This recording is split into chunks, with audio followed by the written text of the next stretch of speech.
Hello there. In this video we're going to talk about the process of synthetic division. Synthetic division is a quicker, more efficient way to do long division when we're dividing by certain linear polynomials like x minus 2.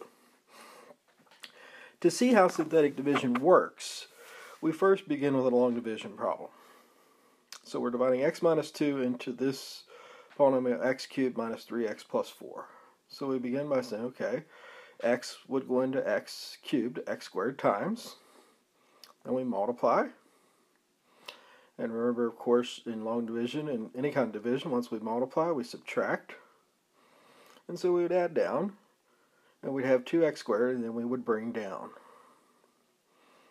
And so now we would continue. X would go into 2x squared, 2x times.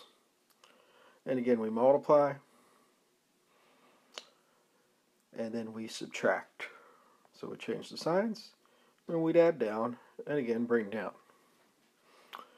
And finally we'd say x would go into x one time, so we'd again multiply, but again we're subtracting, so we change the signs, add down, the x's go away, we're left with a 6, and so we could write the answer as plus 6 over x minus 2. Okay, so that standard long division takes up a lot of space. But there's really a lot of what's being done here in the standard long division that can actually be left out. And that's really what synthetic division does. So synthetic division deals with dividing by factors of the form x minus c.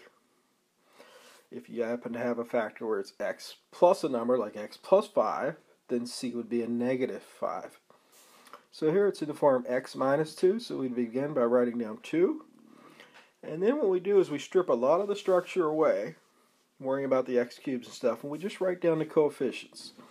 Now when we do this, it's important to use zeros for missing terms, and we also have to go in order from highest to lowest. And so the way long division works is we begin with the first term, we bring it down, the 1.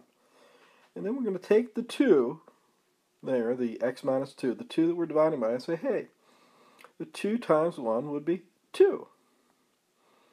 And then we add down. 0 plus 2 is 2. And if you look back at the long division problem, you'll see that our first factor was a 1x squared. And then we multiplied 2 times, the minus 2 times the 1, because of the sign change, that became positive 2. And you'll end up there with a 2x squared minus 3x. So now we take the 2 and multiply by the other 2, and we get 4. And then notice again in the long division problem we have minus 3 plus 4, minus 3x plus 4 gives us just 1x.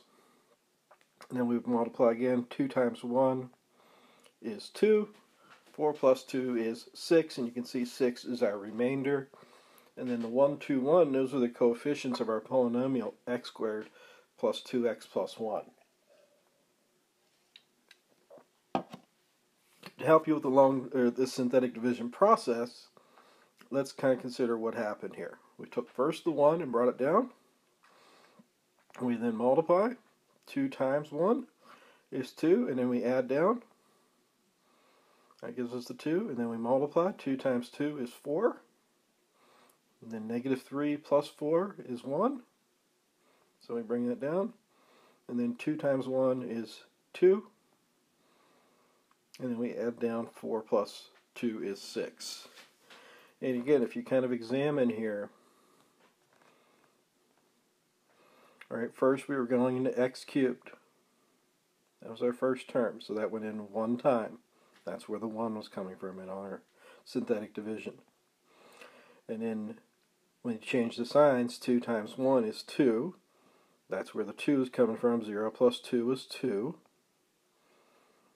And then we're dividing that in 2 times. So now 2 times 2 is 4. And so that's where the 4 came from. And then negative 3 plus 4 was 1. And then we're going 2 times 1 is 2. And then 4 plus 2 is 6. Okay. And so again, the process of synthetic division here It always works this way. We're going to bring the first term down, then we're going to multiply, add, multiply, add, multiply, add all the way through.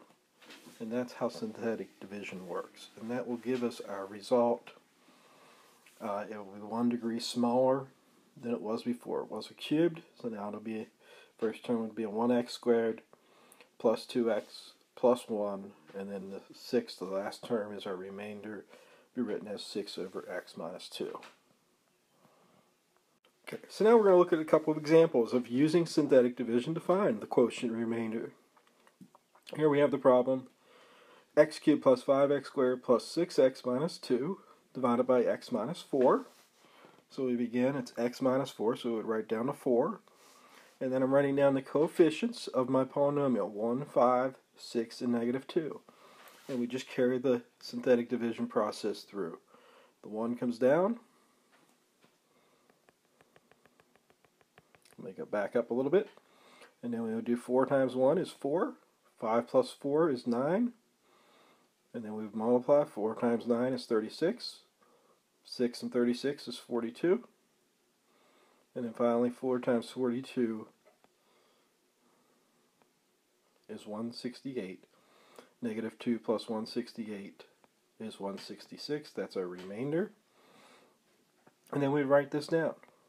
X squared plus 9x plus 42 plus 166 over x minus 4. And you may want to pause the video yourself, go back and try it the long division way, and compare that you do get the same result. And that's the beauty of synthetic division. We can do it so quickly. We can do division so quickly. So now let's consider another example. In this case, we have the polynomial x to the fourth minus 3x squared minus 4 over x plus 2. Because it's an x plus 2, we have to write that down as a minus 2. Then we also have to be careful because we're missing some terms. So as we put that down, we don't have an x cubed term, so we put a 0 down. We don't have an x term, so we put a 0 down. Okay, and then we just carry the process through. The 1 comes down. Negative 2 times 1 is negative 2. 0 plus negative 2 is negative 2. Negative 2 times 2, negative 2, is a positive 4. Negative 3 plus 4 is 1. Negative 2 times 1 is negative 2. 0 plus negative 2 is negative 2. And then we multiply negative 2 times negative 2 again. And we get 4. Negative 4 plus 4 is 0. This time we don't get any remainder. Well, that means that x plus 2 actually divides evenly into it, and so our answer is actually just a polynomial. So hopefully this helps you out as you begin working with synthetic division and trying to get the idea and handle on how that works.